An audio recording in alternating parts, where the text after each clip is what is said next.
ಅಪ್ರಾಪ್ತ ಬಾಲಕಿ ಮೇಲೆ ಅತ್ಯಾಚಾರ ಪ್ರಕರಣಕ್ಕೆ ಸಂಬಂಧಪಟ್ಟಂತೆ ರಾಯಚೂರಿನಲ್ಲೂ ಕೂಡ ಘಟನೆಯನ್ನು ಖಂಡಿಸಿ ಪ್ರತಿಭಟನೆ ನಡೆಯುತ್ತಿದೆ. ರಾಜ್ಯ ಹೆದ್ದಾರಿಯನ್ನು ತಡೆದು ಸಾರ್ವಜನಿಕರು ಪ್ರೊಟೆಸ್ಟ್ ನಡೆಸುತ್ತಿದ್ದಾರೆ. ಎಲ್ಲಿ ನೋಡಿದ್ರು ಅಪ್ರಾಪ್ತ ಬಾಲಕಿಯರ ಮೇಲೆ ಅತ್ಯಾಚಾರ ಪ್ರಕರಣಗಳು ಜಾಸ್ತಿ ಆಗ್ತಿದೆ.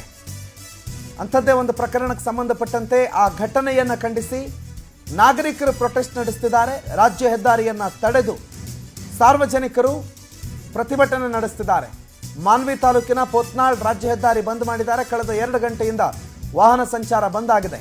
ನಿನ್ನೆ ಸಂಜೆ ಮಾನ್ವಿ ಪಟ್ಟಣದಲ್ಲಿ ಅಪ್ರಾಪ್ತ ಬಾಲಕಿ ಮೇಲೆ ಲೈಂಗಿಕ ದೌರ್ಜನ್ಯ ನಡೆದಿತ್ತು. ಅತ್ಯಾಚಾರ ಮಾಡಿದ ಶಿವನಗೌಡ ಅನ್ನೋನು ಆರೋಪಿಗೆ ಗಲ್ಲು ಶಿಕ್ಷೆ ವಿಧಿಸಬೇಕು ಅನ್ನುವ ಒತ್ತಾಯ ಈ ಪ್ರತಿಭಟನೆಯಲ್ಲಿ ಕೇಳಿಬಂದಿದೆ.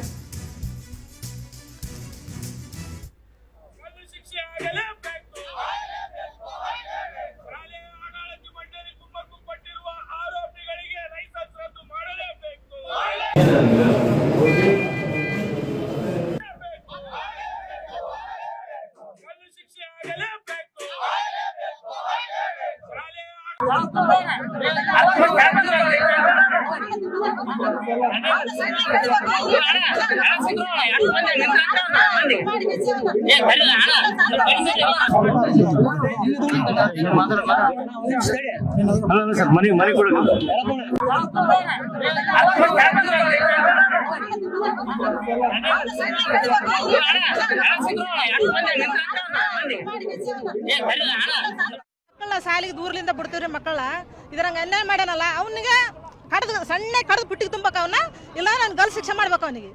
ನಾವು ಅಲ್ಲಿಂದ ಹುಡುಗರು ನಡ್ಕೊಂತ ಬರ್ತಾವ, ಕಾಲೇಜಿಗೆ ಹುಡುಗರು ಬರ್ತಾವ, ಶಾಲೆ ಮಕ್ಕಳು ಬರ್ತಾರ. ಇದ್ರಂಗ ನಡೆದಾರಿಗೆ ಹಿಂಗೆ ಮಾಡಿದ್ರೆ ಏನು ಮಾಡ್ಬೇಕ್ರಿ? ಶಾಲೆಗೆ ಹೋಗಿ ಕರ್ಕೊಂಬಂದಾರಲ್ಲ ಆ ಮಾಸ್ಟರ್ ಹೆಂಗ್ ಬಿಟ್ಟ ಈ ಹುಡುಗನ ಅಂತ ಕೇಳ್ತೀನಿ. ಅವ್ನು ಹೆಂಗ್ ಬಿಟ್ಟ? ಅವನು ತಂದೆ ತಾಯಿಗೆ ಫೋನ್ ಮಾಡಿ ಕಳಿಸ್ಬೇಕಿಲ್ಲ ಮಗಳ ಹಂಗೆ ಕಳಿಸ್ಯಾನ. ಸಣ್ಣ ಬಾಲಕ ಮೇಲೆ ಅತ್ಯಾಚಾರ ಮಾಡ್ಯಾನಲ್ಲ ಅವನು ಏನು ಮಾಡ್ಬೇಕಂತ ನಮಗೆ ಅಷ್ಟು ರೌಸ್ ಮಾತು ಅವ್ನು ಕೈ ಸಿಕ್ಕ ಕಡ್ದು ಬಿಡ್ತಾವೆ. ನಾವು ಹೆಣ್ಮಕ್ಳು ಕಡ್ತೀವಿ ಅವ್ನು. ಇದ್ರಂಗೆ ಮಕ್ಕಳ ಶಾಲೆಗೆ ದೂರಲಿಂದ ಬಿಡ್ತೀವ್ರಿ ಮಕ್ಕಳ ಇದ್ರಂಗ ಅನ್ಯಾಯ ಮಾಡ್ಯಾನಲ್ಲ ಅವನಿಗೆ ಸಣ್ಣ ಕಡ್ದು ಪುಟ್ಟಿಗೆ ತುಂಬಕ ಅವನ್ನ ಇಲ್ಲ ನಾನು ಗಲ್ ಶಿಕ್ಷೆ ಮಾಡ್ಬೇಕು ಅವನಿಗೆ. ನಾವು ಅಲ್ಲಿಂದ ಹುಡುಗರು ನಡ್ಕೊಂತ ಬರ್ತಾವ, ಕಾಲೇಜಿಗೆ ಶಾಲೆಯಲ್ಲಿ ಸುರಕ್ಷಿತ ಕ್ರಮಗಳ ಬಗ್ಗೆ ನಾವು ಪ್ರತಿ ತಿಂಗಳನ್ನು ನಾವು ಸಭೆ ಮಾಡ್ತೀವಿ. ಸೇಫ್ಟಿ ಮೆಜರ್ಸೇ ಫಸ್ಟ್. ಆ ಮಕ್ಕಳಿಗೆ ಯಾವ ರೀತಿಯಾದಂಥ ಸುರಕ್ಷೆ ಕೊಡಬೇಕು ಅನ್ನೋದ್ರ ಬಗ್ಗೆ ಕೂಡ ನಾವು ಮಾಡಿದ್ದೀವಿ. ಇದು ನಿನ್ನೆ ಆಗಿರ್ತಕ್ಕಂಥ ಘಟನೆ ನಮಗೆ ಭಾಳ ನೋವಿನ ಸಂಗತಿ. ಇದು ಆಗಬಾರ್ದಾಗಿತ್ತು. ಆದರೂ ಕೂಡ ಆ ಮಗುವಿನ ಪಾಲಕರು ಬಂದು ಕರೆದುಕೊಂಡು ಈಗಾಗಲೇ ಸುಮಾರು ಸಾರಿ ಹೋಗಿದ್ದಾರೆ ಅಂತ ಹೇಳ್ತಾರೆ. ನಿನ್ನೆ ಫಸ್ಟ್ ಅಲ್ಲ, ಆ ರೀತಿಯಾಗಿ ವಿಶ್ವಾಸದ ಮೇಲೆ ಬಿಟ್ಟಿದ್ದಾರೆ. ಅವನ ಒಂದು ನಿನ್ನೆ ನಡೆದಂಥ ಒಂದು ಘಟನೆ ಭಾಳ ಖೇದಕರ. ಆ ರೀತಿ ನಮ್ಮ ತಾಲೂಕಿನಲ್ಲಿ ಆಗಬಾರ್ದಾಗಿತ್ತು. ತಾಲೂಕಿನಲ್ಲಿ ಯಾಕೆ ನಮ್ಮ ಕರ್ನಾಟಕದಲ್ಲಿ ಆಗಲಿ ನಮ್ಮ ದೇಶದಲ್ಲಿ ಎಲ್ಲಿ ನಡಿಬಾರ್ದು. ಇಂಥ ಕೃತ್ಯ ಆಗಿದ್ದಕ್ಕೆ ನಾವು ಏನಪ್ಪ ಅಂತಂದ್ರೆ ತಲೆ ತೆಗೆಸಂಥ ಕೆಲಸ. ಇದನ್ನು ಯಾರು